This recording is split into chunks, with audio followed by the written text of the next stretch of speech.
Hey, what's going on, church family? It's Sean Shetler here, and today I wanted to share a little bit of an excerpt from the book God Crucified by Richard Bauckham.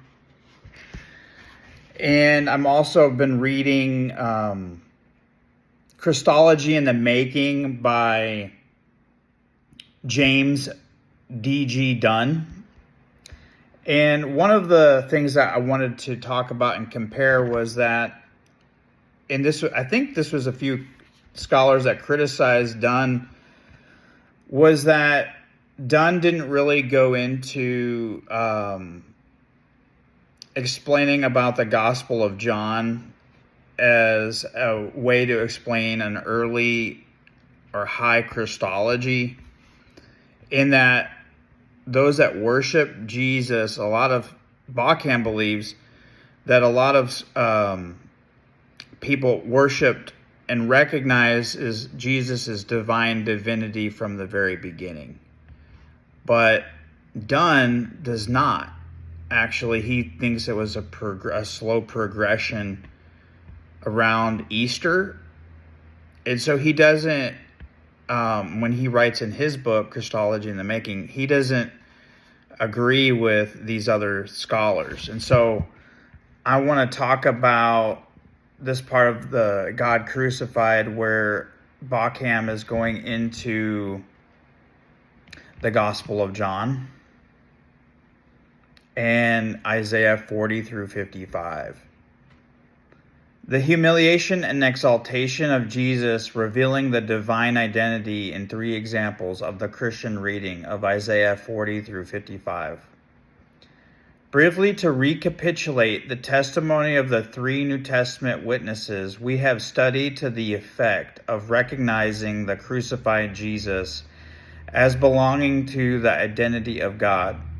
Here, God is seen to be God in his radical self-giving, descending to the most abject human condition, and in that human obedience, humiliation, suffering, and death, being no less truly God than he is in his cosmic rule and glory on the heavenly throne. It is not that God is manifest in heavenly glory and hidden in the human degradation of the cross. The latter makes known who God is no less than the former does. The divine identity is known in the radical contrast and conjunction of exaltation and humiliation, as the God who is creator of all things, and no less truly God in the human life of Jesus, as the God who is sovereign over all things, and no less truly God in Jesus' human obedience and service, as the God of transcendent majesty, who is no less truly God in the abject humiliation of the cross. These are not the contradictions, because God is self-giving love, as much in his creation and rule of all things as in his human incarnation and death. The radical contrast of humiliation and exaltation is precisely the revelation of who God is in his radically self-giving love. He rules only as the one who also serves. He is exalted above all only as the one who is also with the lowest of the low. This is the meaning of, therefore, of Philippians chapter 2, because Jesus degraded himself to the lowest position, therefore, and he was exalted to the highest position. This is the meaning of the slaughtered lambs standing as slaughtered on the heavenly throne of God in Revelation chapter 5. This is the meaning of the Johannine paradox, that Jesus is exalted and glorified on the cross. Finally, before we move into the next stage of the argument, it is important to stress that the revelation of the divine identity in the cross does not, for the New Testament writers, mean that the life and death of Jesus are simply an illustration of a general truth about God, that Jesus reveals that God is always like this.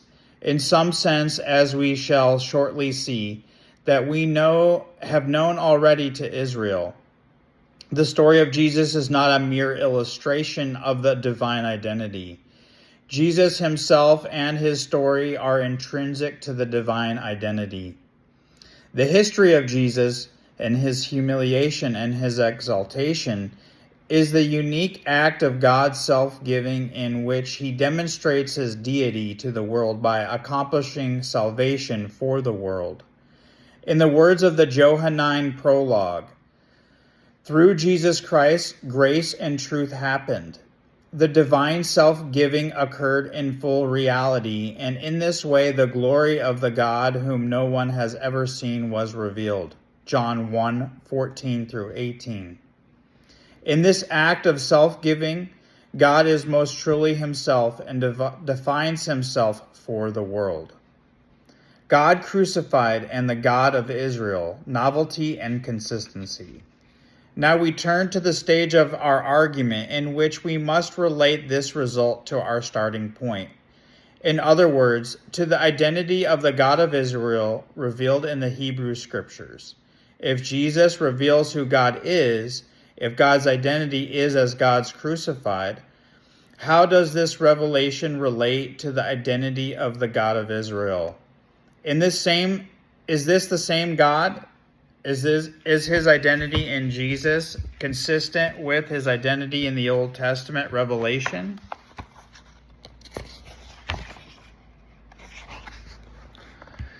Is this revelation of his identity in Jesus only the universal revelation to the world of the divine identity already fully known to Israel? This is page 70. Or his identity more fully known in Jesus?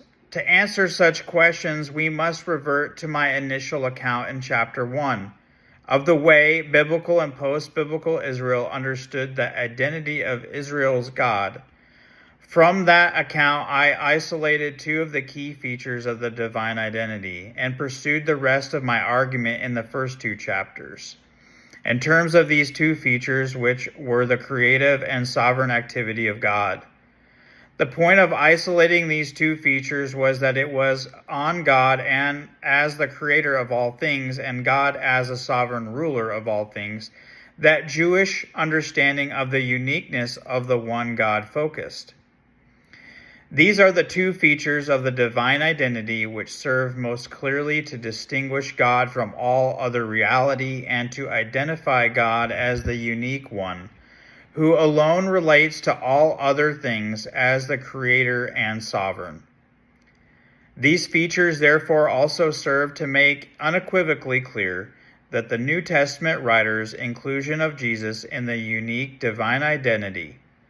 However, while these two features serve most clearly to distinguish God from all other reality, they by no means sufficiently characterize God's relationship to his creation, and by no means sufficiently identify God as he was known in his self-revelation to Israel.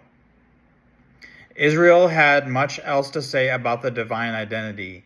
In this connection, in chapter 1, I made two main points, both of which concern God's relationship to his covenant people.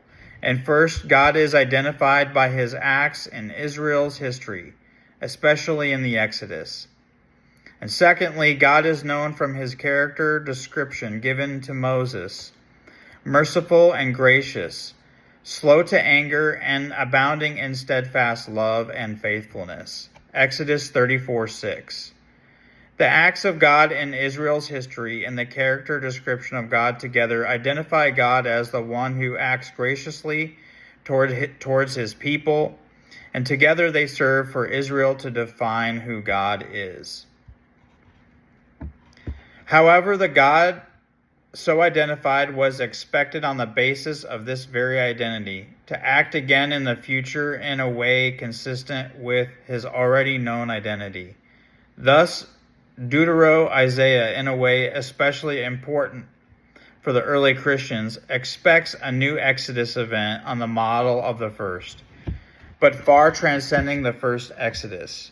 God will demonstrate his deity to Israel and to the ends of the earth, and will act for the salvation not only for Israel, but for all peoples. It is no accident that Deutero-Isaiah's God is both the covenant God of the Exodus and also the creator and ruler of all things.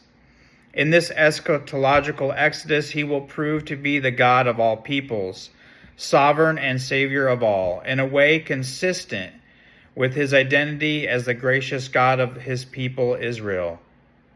His uniqueness as creator and ruler of all will be universally acknowledged when he acts graciously for the salvation of Israel and the world. Just thank you for letting me read a portion of God Crucified by Richard Bauckham. We'll end with a Bible verse. Colossians 1:18 says, "And he is the body, the church, and he is the beginning and the firstborn from among the dead, so that in everything he might have the supremacy." And some versions say, be preeminent. I hope that you got something from me reading this small section of God Crucified. I hope that you have a great week, and God bless.